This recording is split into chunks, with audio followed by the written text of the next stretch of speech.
I still remember the call. Her voice cracked with indignation, like I'd betrayed her. "Why haven't you paid the rent this month?" I froze, then laughed, not out of humor, out of disbelief, because the apartment she was talking about wasn't mine anymore. It was my brother's, the same brother who swooped in with his wife the moment I walked out. But she wasn't calling him, she was calling me. "I'll take you back." When she first asked me to renovate her old apartment, I didn't hesitate.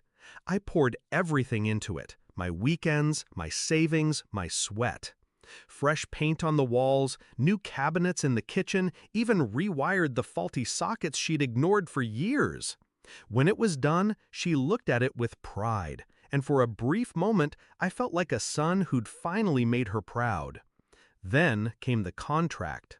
I thought I'd live there. Affordable rent, she'd said. A way to save money, a way to stay close. But when the papers hit the table, the number was 3 times what we'd agreed on. Triple. I stared at her across that kitchen island I'd installed myself, the granite shining like a mirror of my own stupidity. "This isn't what we agreed to," I told her. Her answer was cold. "If you can't afford it, someone else can."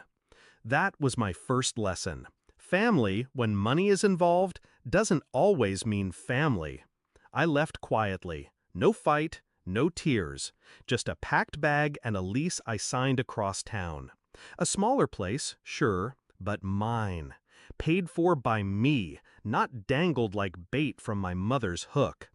I didn't have to wait long to see who she meant by someone else.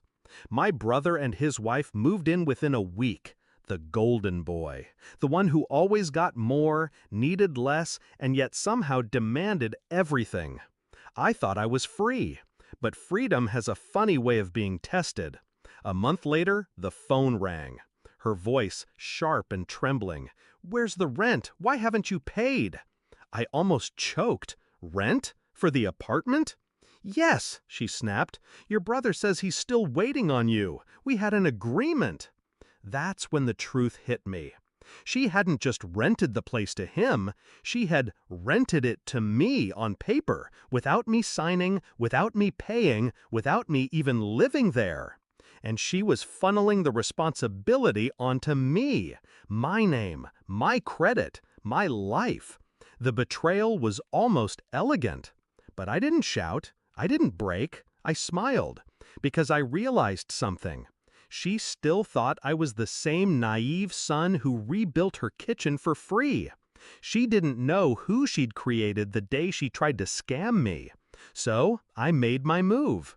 I asked her, calmly, to send me the agreement. The papers she claimed bound me. Within an hour, they arrived in my inbox. A poorly scanned rental contract, my name typed but not signed. No initials, no signature, nothing legal. I laughed quietly to myself. A forgery without teeth. The next day I made a visit to the landlord's office. The real landlord, the one who technically owned the building. Turns out my mother wasn't even the legal owner anymore. She was leasing it herself, subletting to me, or at least pretending to, and now to my brother. I explained the situation carefully, brought copies, highlighted the missing signature.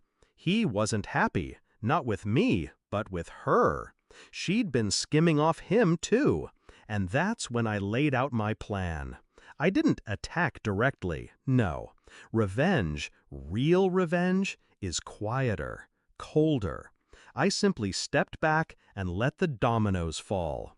The landlord revoked her sublease rights, sent her a letter demanding back rent. Suddenly, she owed thousands she thought she could squeeze from me.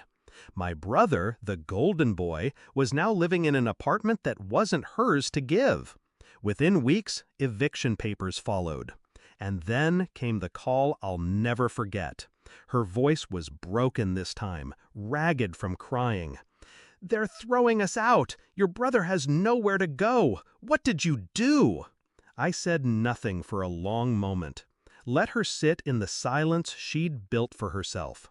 Then I answered with the same words she once gave me. "If you can't afford it, someone else can.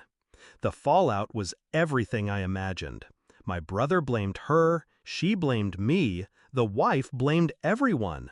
They turned on each other like rats trapped in a flooding cellar. And me? I stayed in my small apartment, paid in full, no strings, no lies. Funny, isn't it? I rebuilt her apartment with my own hands, but in the end, I rebuilt myself too.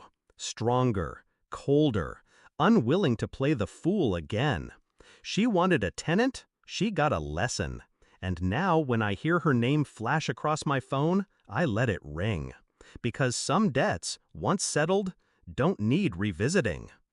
Justice doesn't always roar. Sometimes it whispers. And when it does, it sounds like silence on the other end of the line.